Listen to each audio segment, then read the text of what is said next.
berinteraksi langsung antara penjual dan pembeli, seperti itu. Nah, sekarang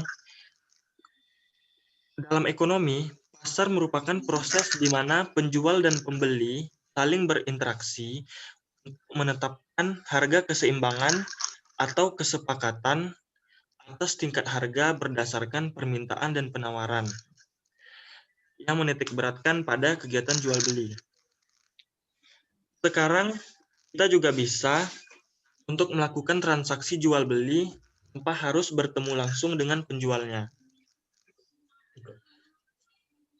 Itu contohnya seperti e-commerce.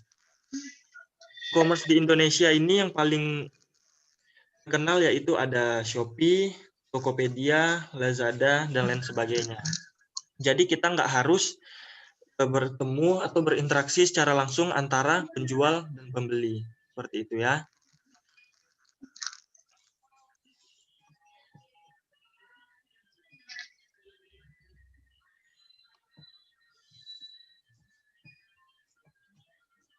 Oke, lanjut. Nah, dalam ekonomi terdapat dua jenis kegiatan Mati aku. produksi. Aku sekalian jom. Nah, yang pertama itu ada pasar input. Pasar input ini berkaitan dengan pasar faktor produksi yang mana tempat berinteraksinya permintaan dan penawaran atau sumber daya produksi. Yang definisi lainnya berarti pasar yang menyediakan faktor-faktor produksi yang terdiri dari sumber daya alam, modal, tenaga kerja, dan pasar kewirausahaan. Dan yang kedua ada pasar output atau pasar barang dan jasa.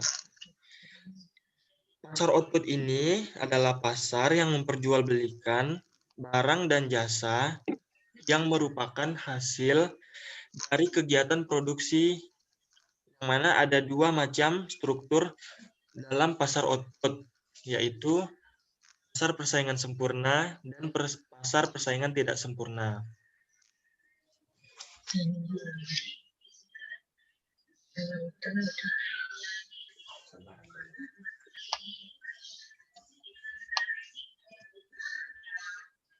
Nah, jadi di sini kita akan menitik beratkan atau kita akan menekankan terhadap pembelajaran yang pasar output atau pasar barang dan jasa.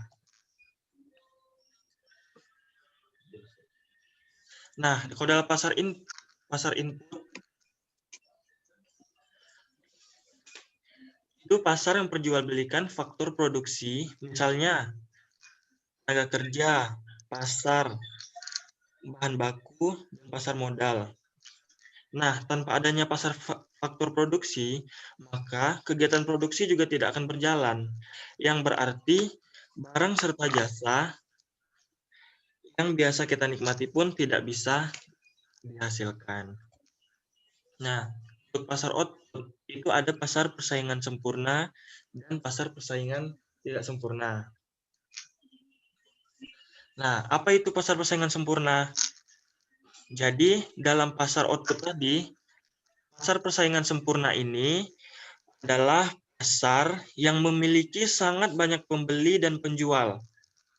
Produk atau barang yang ditawarkan atau dijual sejenis atau serupa seperti beras, gandum, batu bara, dan kentang.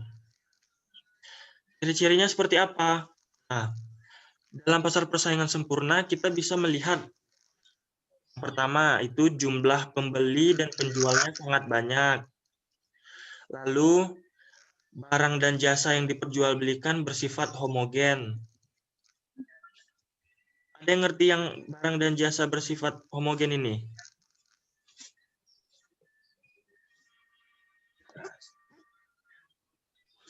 Ada yang tahu? Baik. Itu contohnya seperti beras ya. Beras itu bisa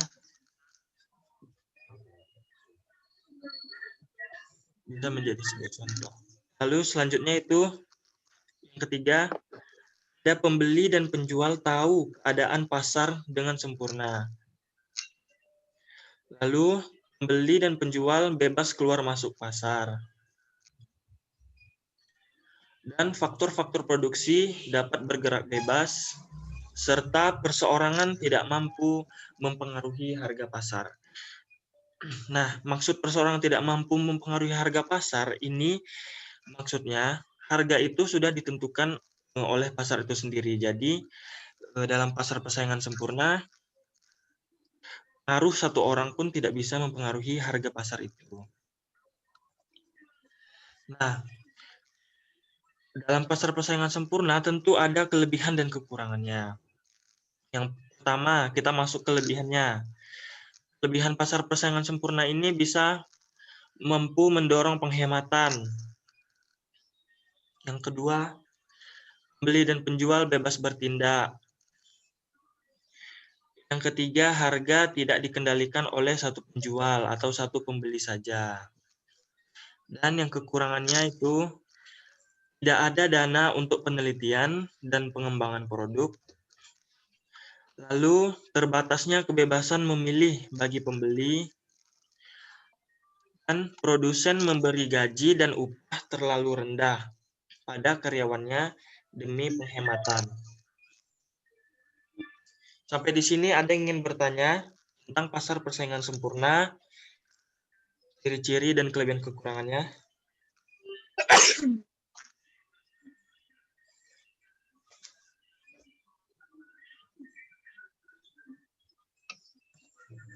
Oke, tidak ada.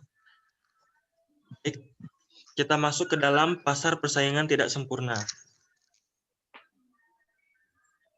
Nah, seperti yang Anda lihat, pasar persaingan sempurna ini bisa juga disebut sebagai bentuk pasar yang kehilangan satu atau lebih ciri-ciri yang dimiliki oleh pasar persaingan sempurna tadi. Karena dalam pasar persaingan tidak sempurna, peran dari pembeli dan penjual hilang. Nah, di sini peran si penjual dan pembeli itu hilang di pasar persaingan tidak sempurna. Maka mereka tidak memiliki keleluasan untuk menetapkan atau menentukan suatu produk. Ciri-cirinya seperti apa? Oke.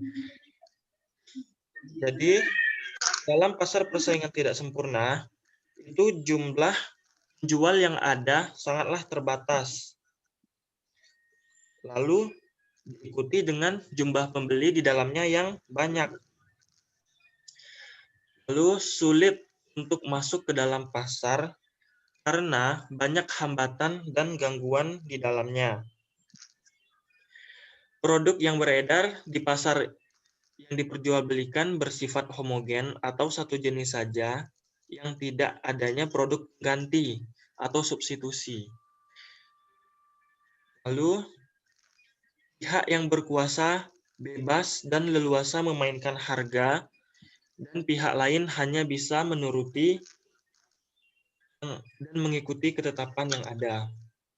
Nah, di sini maksud dari banyak penjual dan pembeli ini seperti ini. Dengan adanya sifat ini mengakibatkan penjual dan pembeli tidak bisa mempengaruhi keadaan pasar.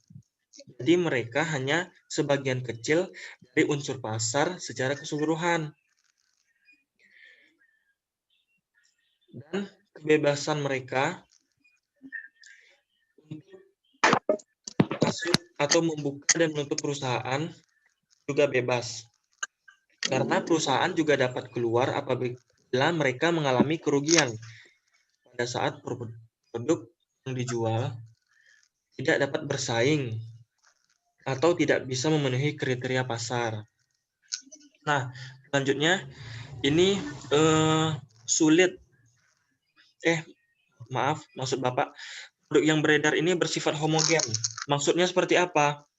Nah, barang bersifat homogen itu menghasilkan barang di mana barang tersebut merupakan ganti yang sempurna terhadap barang yang diproduksi perusahaan lain, sehingga produknya identik sama dan tidak bisa dibedakan. Dan kemungkinan besar kualitas dan kuantitasnya akan sama persis dengan perusahaan lain. Nah, selanjutnya, bagaimana dan apa saja kelebihan dan kekurangan dari pasar persaingan tidak sempurna? Nah, untuk kelebihannya, barang yang dapat di pasar persaingan tidak sempurna berkualitas paling bagus dikarenakan tidak mudah mencari penggantinya. Dan yang kedua, mudah atau sangat mudah untuk memperoleh keuntungan yang sangat besar. Lalu yang ketiga, dapat berkembang dengan cepat. Sedangkan kekurangannya, di dalam pasar persaingan tidak sempurna, adanya sebuah permainan harga atau diskriminasi harga. Jadi dalam persaingan tidak sempurna ini, satu orang bisa memainkan harga dan mendiskriminasi harga tersebut. Dan kedua, tidak adanya alternatif lain. Mereka tidak memiliki pilihan. Lalu yang ketiga, tidak ada eksploitasi konsumen. Maksudnya terdapat eksploitasi konsumen.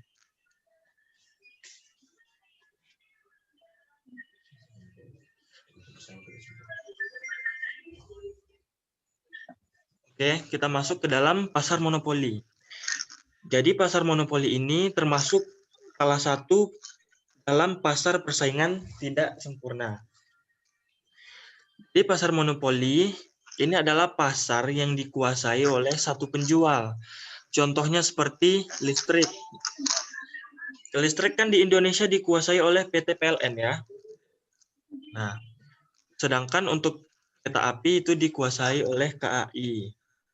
Ada juga kita lihat untuk bahan bakar minyak itu dikuasai oleh Pertamina.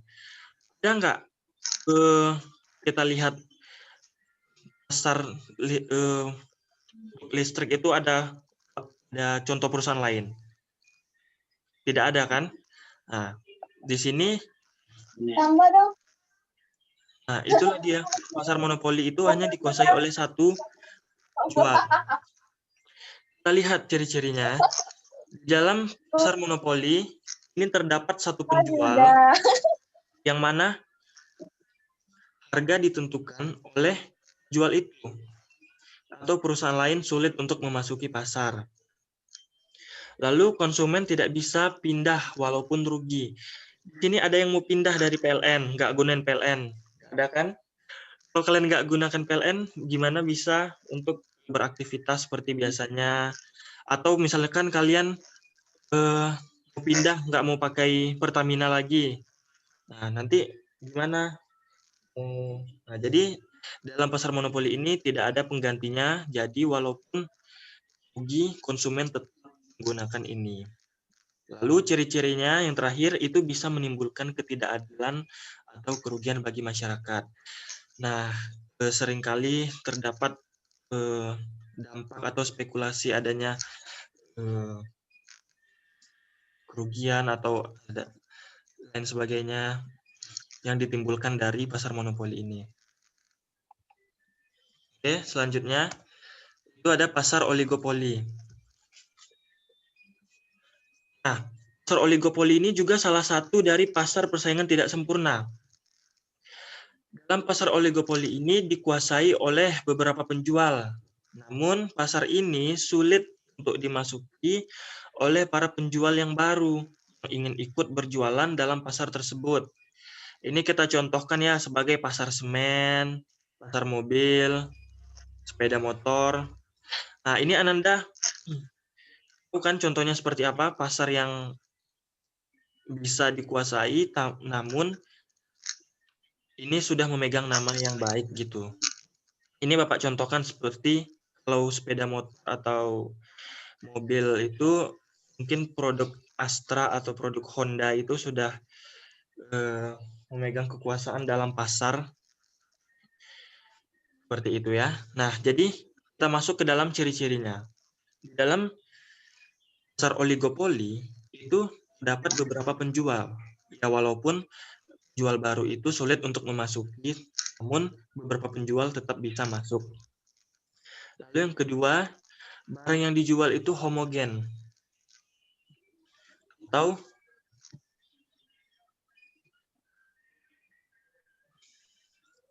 dapat beda.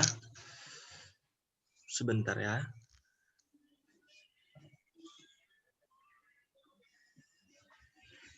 Nah, jadi barang yang dijual ini homogen atau dapat berbeda corak, yaitu berbeda kualitasnya seperti itu.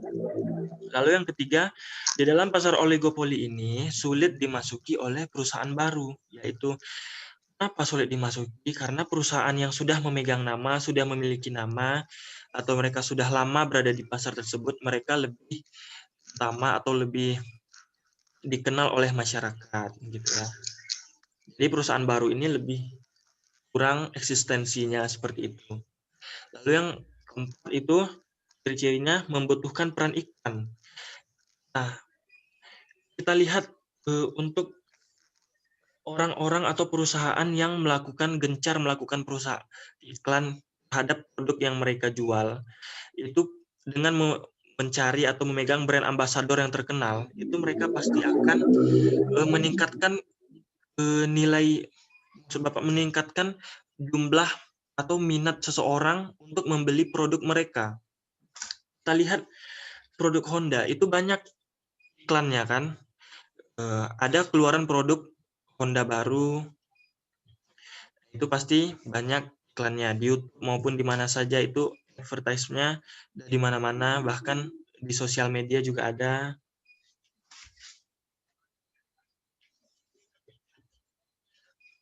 Nah, kalau untuk ini juga jaringan seluler juga banyak promonya.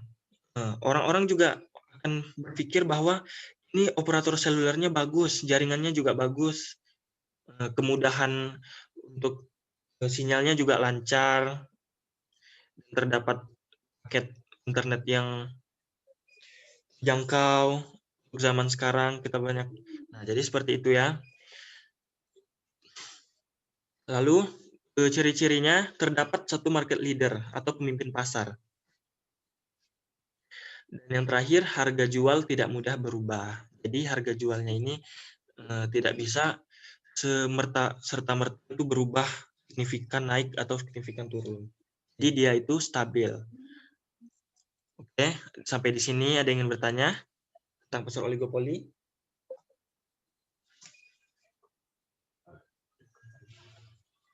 Oke, next.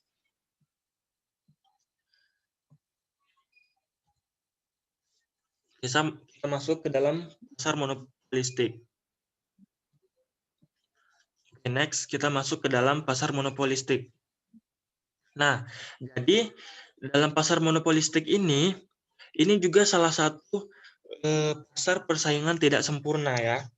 Jadi dalam pasar persaingan tidak sempurna ini ada pasar monopolistik yang bentuknya mendekati pasar persaingan sempurna dan mendekati pasar monopoli sehingga disebut pasar persaingan monopolistik. Nah, di dalam pasar monopolistik ini dapat ditemukan di dalam kehidupan sehari-hari. Itu contohnya kita lihat seperti sabun, sampo, sepatu, air mineral, dan lain sebagainya. Nah, kita lihat dalam pasar monopolistik, kita dapat melihat ciri-cirinya sebagai berikut. Yang pertama itu terdapat banyak produsen atau penjual. Jadi di dalam pasar monopolistik ini yang dikatakan mendekati pasar persaingan sempurna atau mendekati pasar monopoli, ini dapat banyak produsen, penjual, atau pembeli. Kita kembali ke contoh. Ini pasar monopolistik mengatakan seperti sabun. Nah, sabun itu banyak ya, produsen atau penjualnya. Kita bilang satu. Itu ada misalnya dari produk Unilever, itu ada seperti banyak Lifebuoy, dan sebagainya. Nah, untuk sampo itu juga ada sampo clear, sampo lainnya, dan sebagainya. Terus bukan Unilever saja, juga ada perusahaan yang memimpin, namun banyak produknya seperti itu. Seperti ada Wings Food, Indofood. Nah, Untuk sepatu juga tidak hanya satu penjual saja, tetapi banyak produsen atau penjualnya, seperti Adidas, Nike, dan lain sebagainya. Oke, kita masuk ciri-ciri yang kedua, itu terdapat diferensiasi produk atau perbedaan dari suatu produk. Nah, yang ketiga, ini ada produsen dapat menentukan harga. Jadi, produsen atau penjual, mereka dapat menentukan harga dari produk yang mereka jual, itu dihitung dari bahan yang mereka gunakan atau dihitung dari bahan baku mereka seperti apa gitu ya. Dan juga juga dapat standar atau melihat dari harga pasar juga. Nah, lalu yang keempat ini ciri-cirinya, produsen mudah keluar masuk pasar. Yang kelima, produsen harus melakukan promosi.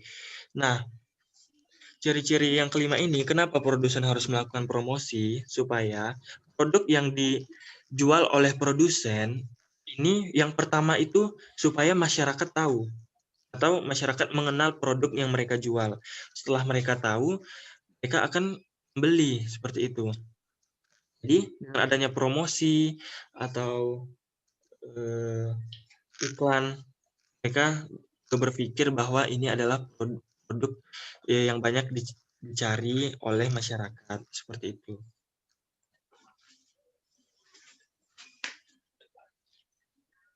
Nah, lalu kita masuk ke dalam perbedaan struktur pasar berdasarkan jumlah perusahaan dalam industri dan jenis produk.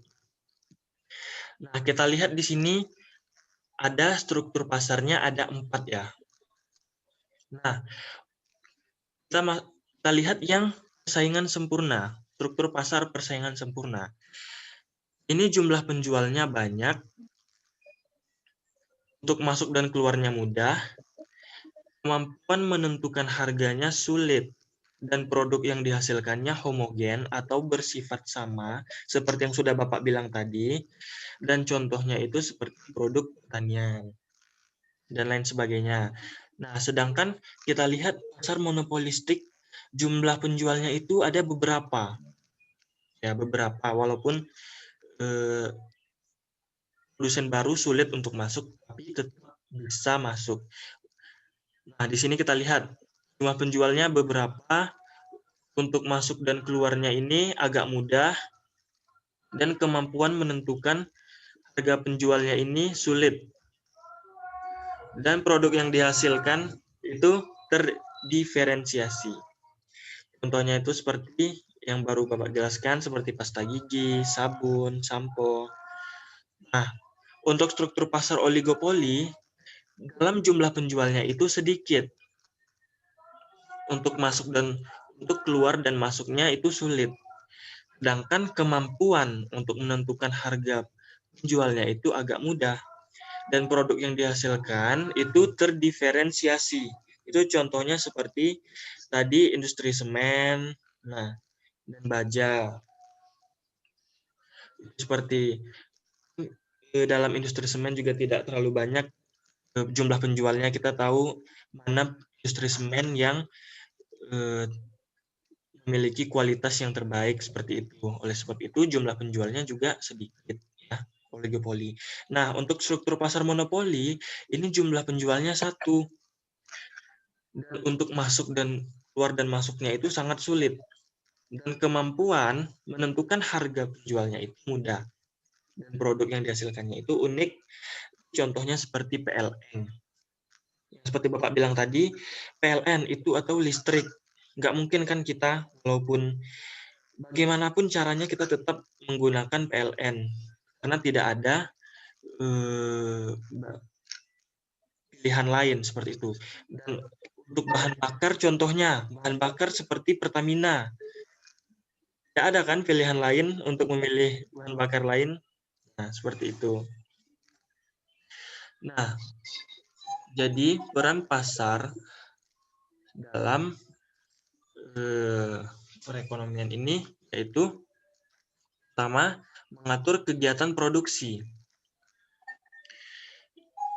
Jadi, Pasar ini bisa mengatur kegiatan produksi, dan yang kedua itu bisa menetapkan harga dan nilai. Yang ketiga itu mendistribusikan barang dan jasa.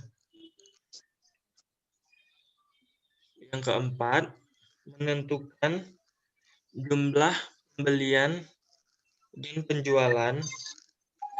Sebentar, kalian ngerti maksud mendistribusikan barang dan jasa itu tadi? Apakah Anda mengerti? Jadi Bapak jelaskan sedikit ya. Untuk yang mendistribusikan barang dan jasa, jadi pasar ini sebagai fungsi distributor.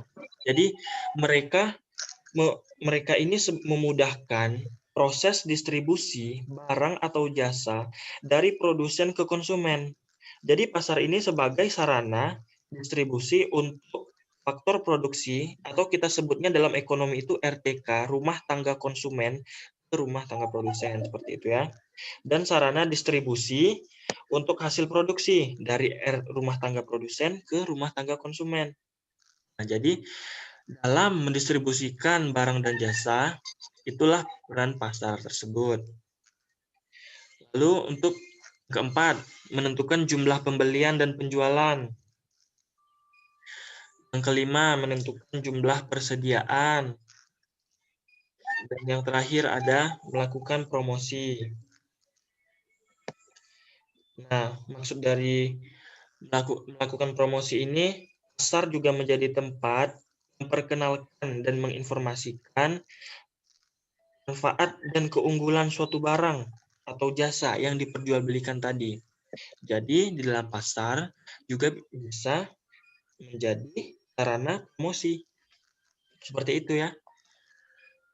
Nah, kita masuk ke dalam peran iptek terhadap perubahan jenis dan struktur pasar. Seiring perkembangan zaman di era digital seperti sekarang, kita bisa melihat banyaknya kemudahan-kemudahan dan perkembangan-perkembangan yang baru.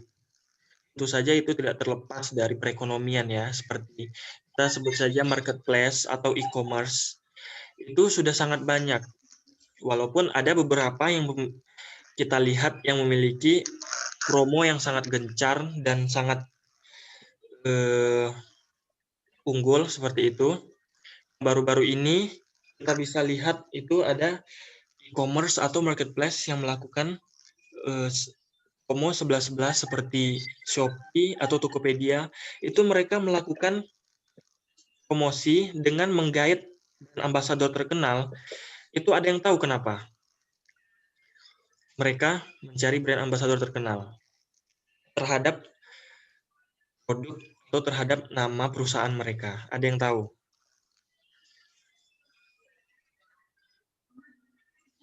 Nah, sudah Bapak jelaskan ya.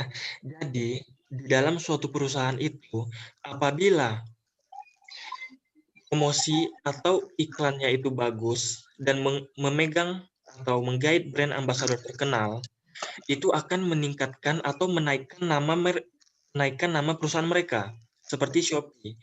Bukan hanya brand ambasador lokal di Indonesia, tapi mereka sudah ke internasional ya. Kita lihat di televisi atau di YouTube itu sudah internasional. Jadi mereka setiap bulannya atau setiap minggunya itu mereka memiliki promo yang luar biasa, kita lihat. Dengan strategi yang luar biasa itu membuat masyarakat berpikir bahwa ini yang terbaik seperti itu. Dan juga Tokopedia juga seperti itu, diikuti dengan e-commerce lainnya. Nah, kita masuk. Nah, itu sekilas ya. Nah, jadi apa itu e-commerce? Jadi e-commerce itu merupakan kegiatan transaksi jual beli atau perdagangan yang memanfaatkan perkembangan atau ilmu pengetahuan dan teknologi, khususnya internet. Nah, berkaitan dengan internet, jual dan pembeli dapat bertemu di situs atau aplikasi e-commerce. Di aplikasi e-commerce, karena itu e-commerce di sini juga bisa berarti perantara. E-commerce itu berarti perantara media yang memungkinkan terciptanya pasar di dunia maya. Jadi kita tuh harus melakukan interaksi penjual dan pembeli di pasar tradisional atau di pasar lainnya. Sekarang kita bisa mengunjungi situs atau web yang disediakan oleh pihak e-commerce untuk mengunjunginya, lalu sedia menu fitur untuk order atau melihat katalog harga. Setelah itu kita bisa memesan dan membayar seperti itu. Nah, jadi itulah e-commerce dengan adanya perkembangan era digital dan iptek seperti sekarang memungkinkan terciptanya pasar di dunia maya dan mempermudah kita. Jadi itulah peran dari iptek terhadap perubahan jenis dan struktur pasar seperti saat ini. Nah, pengaruh iptek terhadap perubahan dan jenis struktur pasar. Ini.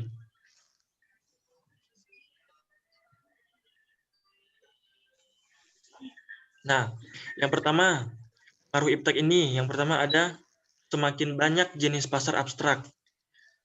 Ini maksudnya pasar offline. Online. Mohon maaf. Maksud Bapak di sini, semakin banyak jenis pasar abstrak atau online, itu seperti e-commerce. Jadi, pasar abstrak ini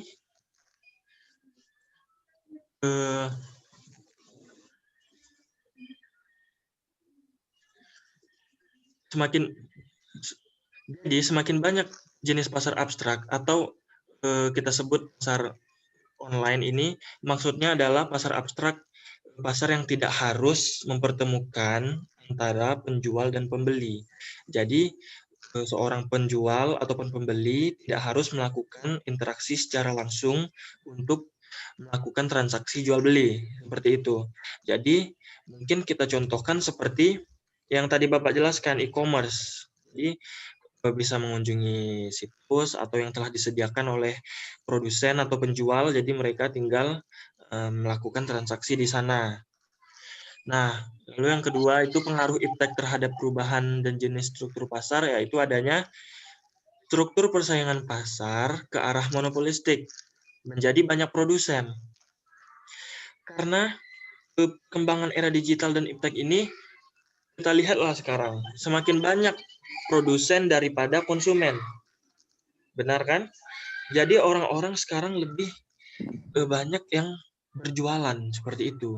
Sedangkan pembelinya mereka belum tahu, maksudnya sasarannya mereka juga belum tahu gitu.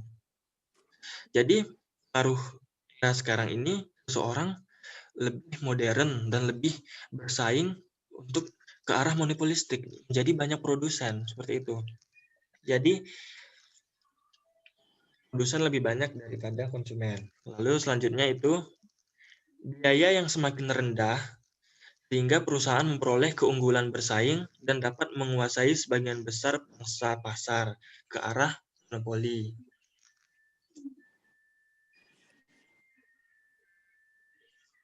Ini ada yang tahu contohnya? Nah, jadi ini contohnya seperti ini. Toko online shop itu mereka tidak perlu mengeluarkan biaya. Ya, maksud Bapak di sini biaya yang mereka keluarkan terhadap perusahaan mereka atau terhadap barang produk yang mereka jual itu tidak terlalu besar, atau mereka tidak harus membuka toko karena mereka bisa berjualan dengan online tadi. Nah, begitu. Nah, lanjut yang keempat ya, itu ya. Ada yang bertanya? Oke, kita lanjutkan. Yaitu yang keempat itu produk yang dijual semakin terdiferensiasi, semakin ke arah monopolistik, makin banyak perbedaannya. Nah, di dalam pengaruh iptek ini, produk yang dijual itu semakin banyak berbeda, jadi pasar itu lebih ke arah monopolistik, seperti itu. Lalu yang terakhir itu munculnya inovasi yang diikuti oleh imitasi oleh perusahaan baru ke arah pasar oligopoli. Jadi pengaruh dari iptek dan era digital seperti sekarang mempengaruhi terhadap munculnya inovasi yang diikuti dengan imitasi oleh perusahaan baru.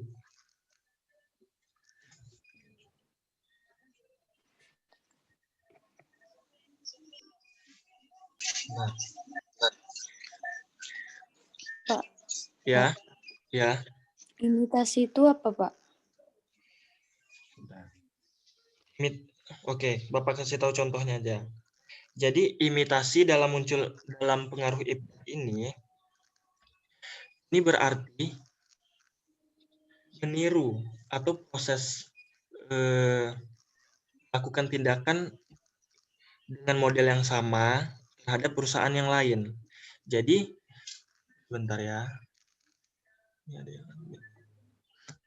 Jadi, munculnya pengaruh iptek ini memunculkan inovasi seseorang, tapi diikuti dengan imitasi, dengan tiruan dari perusahaan-perusahaan baru. Seperti itu.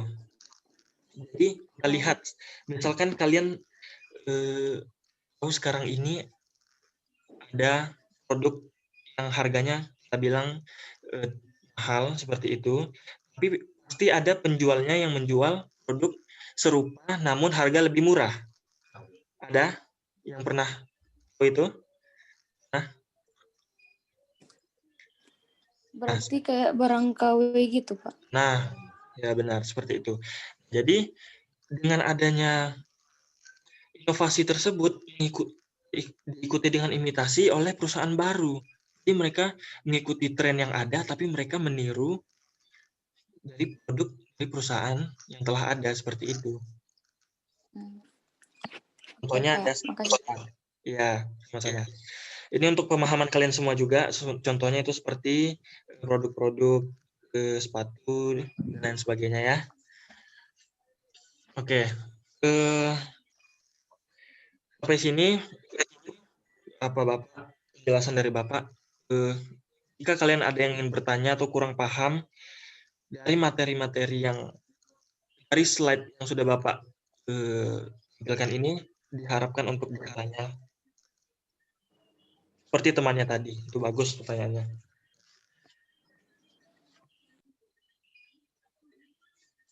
Jangan lupa nanti absennya langsung ke psikologi ya. Ya, Pak.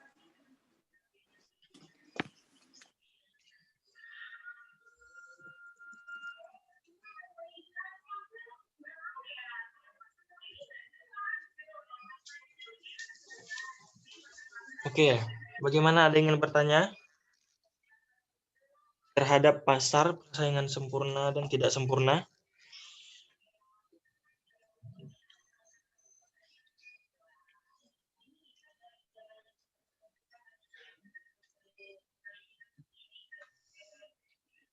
Partisipan 26. Ada yang ingin bertanya atau kalian udah mengerti semuanya? Dari yang Bapak jelaskan? Nanti minta PowerPoint-nya, Pak. Gimana? Minta PowerPoint-nya, Pak. Oke, nanti akan Bapak share kepada Ibu Wilda dan kalian bisa langsung unduh di psikologi. Oke, Pak. Oke, sebentar ya, Bapak potong. Sebentar Bapak absen dulu. Diharapkan untuk ingat ketika dipanggil namanya. Haji Alfikra. Izin tadi tuh, Pak. Oke, baik Bu. Oke, Afif Reskiansyah.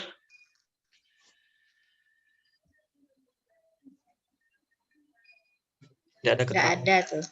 Oke, Akbar Darmawan. Nggak ada juga. Alia Sarbani. Amanda Shiva. Apa? Alia Sarbani. Aliasa juga nggak ada. Aliasar hadir, Bu. Hadir, Bu.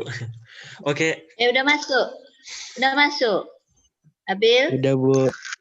Tadi nggak ada, Abil. Ayo ibunya ngecek tuh ya. Jadi kalian diharapkan untuk apa? Kalau bisa teman-teman yang memberikan keterangannya. Jangan. Selanjutnya Amanda Siva. Hadir, Pak. Oke. Diva Kairunisa. Hadir, Pak. Oke, Diva. Edini Putri. Hadir, Pak. Oke. Esther Limbong. Esther tadi ada sepertinya. Esther Limbong. Oh, ada akunnya. Fajri Dirgantara.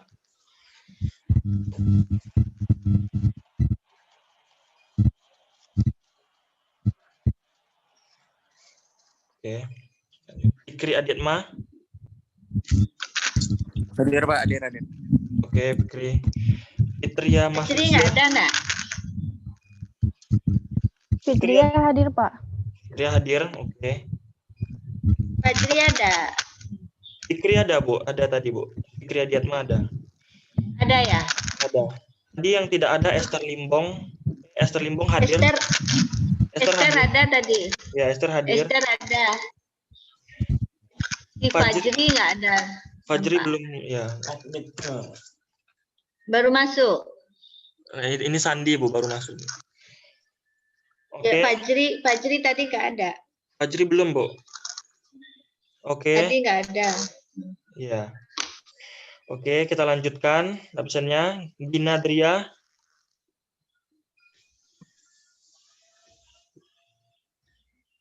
Oke, tidak ada Gina. Sandi ada tadi, dia apa tuh mungkin jaringannya mungkin. Sandi ada. Oke, Bu. Siap. Udah, Bu. Udah masuk, Bu. Ya. Ya, oke, Fajri ada. Fajri ada. Nggak ada kan? Fajri tidak hadir ya. Tadi belum ada admit ya. Belum ya. Oke, lanjut. Kemal Zahran. Hadir, Pak. Oke, Kemal. Malik Prayata. Hadir, Pak. Oke, Malik. Muhammad Adib Elvito. Hadir, Pak. Oke. Muhammad Zakir Yandi. Zaki. Zaki ada tadi nak. Zaki Riyadi. Ya, Bu. Ada kan? Ya. Oke, Zaki. Muhammad Ferdi Kurniawan. Hadir, Pak. Oke, Ferdi. Muhammad Rafi Fadilah. Hadir, Pak. Oke. Mutia Afifah. Hadir, Pak. Oke, Mutia. Nabila Putri. Hadir, Pak. Oke. Nisa Diva.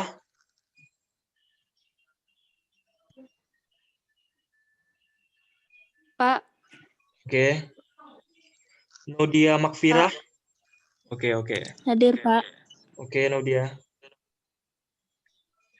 Oktaviani.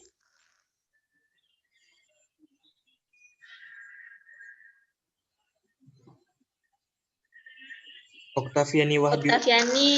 Oktaviani izin tadi. Oke, baik, Bu. Puan Naila. Hadir, Pak. Oke, Puan.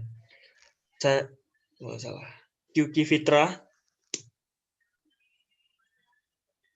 QQ nggak ada. Restu. QQ. Restu. Hadir, Pak. Oke, Restu. Sandi Diansyah. Ada ya tadi. Next, Saida Zahra. Hadir. Oke. Zahra Amelia. Hadir, Pak. Zahra. Najwa Diva.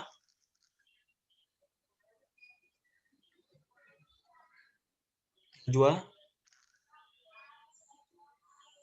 Ini nggak ada juga nih.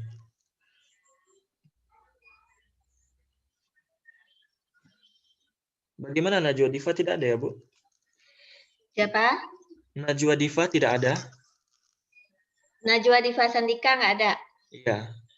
Tidak ada. Oke, lanjut Raka Arfi Areza. Hadir, Pak. Oke, Raka. Ratu Diva. Ratu Diva juga nggak ada kayaknya. Oke, Michael Joel. Michael Joel ada tadi. Hadir, Ya? Pak. Oke, Michael. Terima kasih. Ada Michael. Ada, Bu. Nah, tadi nggak ada nih. Ada.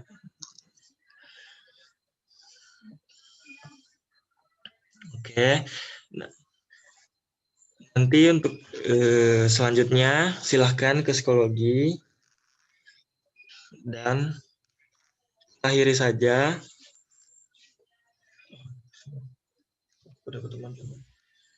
Oke, kita kesimpulannya dulu ya. Nah, jadi sebentar ya.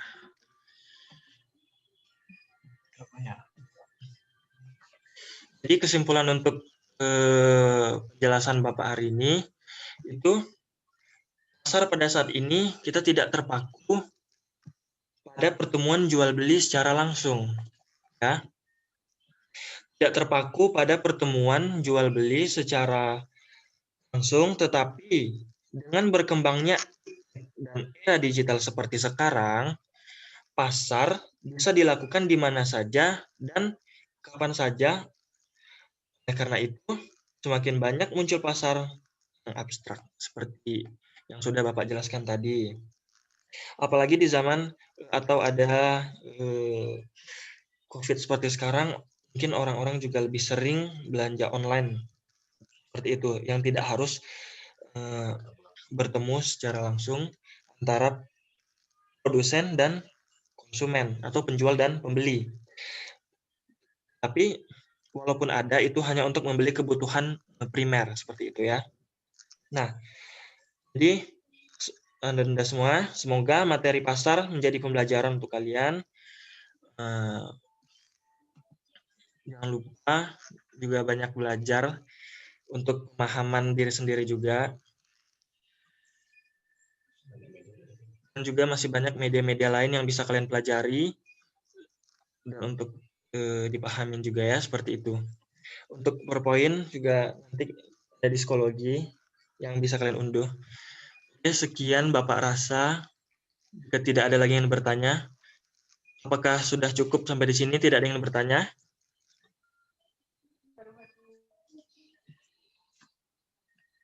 Tidak ada ya?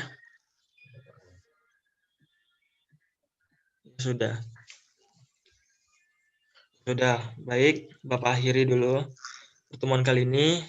Terima kasih. Wassalamualaikum warahmatullahi wabarakatuh dan selamat pagi. Waalaikumsalam warahmatullahi Waalaikumsalam. wabarakatuh. Waalaikumsalam. Terima kasih, Pak.